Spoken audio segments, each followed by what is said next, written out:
क्योंकि मिराज 2000 की लाइफ को एक्सटेंड किया जाएगा।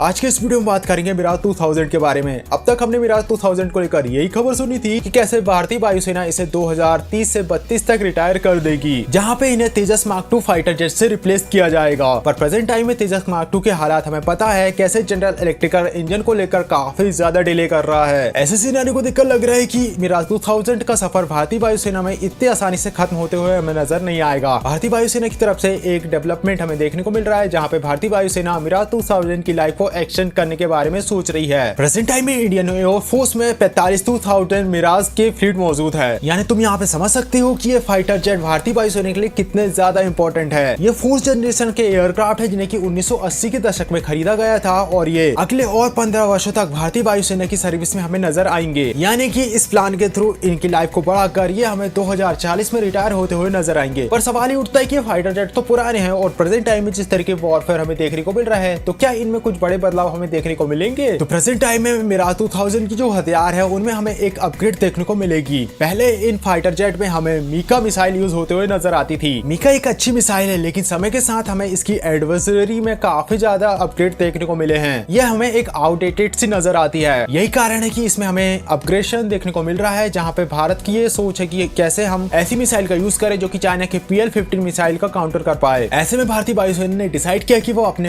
अस्त्र मार्क 1 BVR मिसाइल का यूज मिराज 2000 में करेंगे। अस्त्र मार्क 1 जो कि हमारी स्वदेशी मिसाइल है, जिसे कि मिराज 2000 में इंटीग्रेट करने का प्लान बन रहा है। हालांकि शुरुआत में कहा जा रहा था कि राफेल में हमें ये मिसाइल यूज होते हुए नजर आएंगे, क्योंकि अब मिराज की लाइफ बढ़ रही है तो उसमें हमें ये मिसाइल नजर आएगी। हम बात करें मिराज 2000 की, तो इसकी क्षमता इतने समय में प्रूव करी है। हम बात करें 1999 का कारगिल युद्ध या फिर हम बात करें बालाकोट स्ट्राइक, इन सिचुएशन में मिराज 2000 ने काफी बड़ा रोल प्ले किया है। यही कारण है कि इन्हें मिड लाइट अपग्रेड हमें देखने को मिला था। 2011 से 2015 तक इन्हें अपग्रेड किया गया था, इन्हें मिड लाइट अपग्रेड किया गया था और इसमें $4.5 बिलियन का खर्च आया था। इस अपग्रेड में मिराज 2000 की जो फ्लीट है उसे एडवांस एवियोनिक्स का यूज किया गया था। इसमें RDY थेल्स का नया रडार यूज होता। इसी के साथ इलेक्ट्रॉनिक वॉरफेयर, कंप्यूटर्स, यही नहीं कई सारे मॉडर्न बॉम्ब जैसे कि स्पाइक 2000, क्रिस्टल में जैसी मिसाइल को इंटीग्रेट किया गया था। हम बात करें पेलोड कैरी करने की क्षमता की, तो अपग्रेड 2000 जो कि 6.3 टन के पेलोड को कैरी कर सकता है। वहीं इसमें जो मिसाइल मीका यूज होती थी वह लंबी दूरी तक दुश्मन को मार सकती है। पर सवाल तो वही है कि कैसे समय बदल चुका है और मीका थोड़ी आउटडेटेड सी नजर आती है। मीका मिसाइल जो कि हमें 1990 के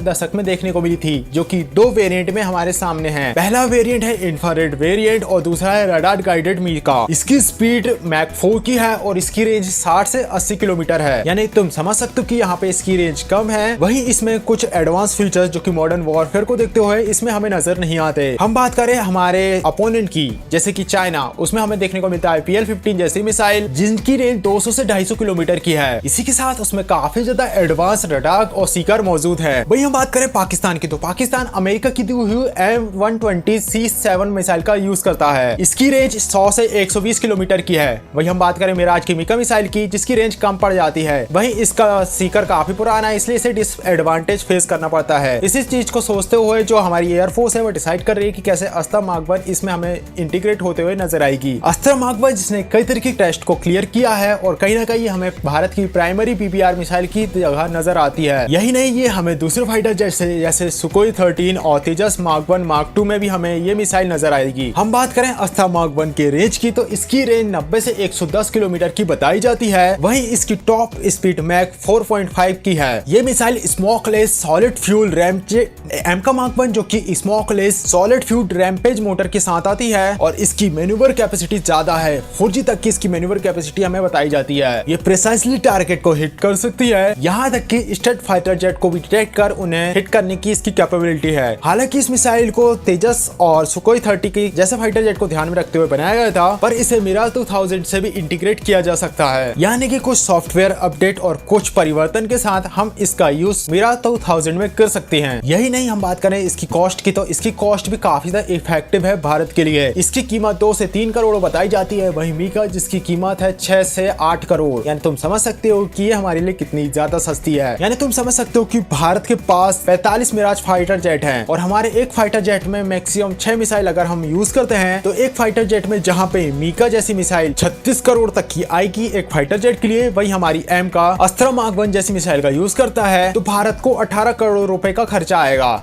यानी तुम समझ सकते हो कि जस्ट आधा। और क्योंकि ये एक इंडिजिनियस मिसाइल है, यानी कि हम अपने मन मुताबिक इनका प्रोडक्शन कर सकते हैं, हमें किसी फॉरेन कंट्री पर डिपेंड होने की जरूरत नहीं होगी। यही वो सारे रीजन है जिसके कारण भारतीय वायुसेना जो कि मिराज 2000 में अस्त्र मार्क 1 जैसी मिसाइल को इंटीग्रेट करना चाहती है। सो गाइस, इसमें आपका क्या ओपिनियन है? क्या हमें मिराज 2000 को रिटायर कर देना चाहिए या फिर लाइफ एक्सटेंशन के जरिए हम इसकी उम्र बढ़ा सकते हैं, और हमें इसमें क्या अस्त्र मिसाइल का यूज करना चाहिए? कमेंट बॉक्स में अपना ओपिनियन जरूर शेयर करना। वीडियो को लाइक और चैनल को सब्सक्राइब करेगा। मिलते हैं नेक्स्ट वीडियो में, तब तक के लिए बाय।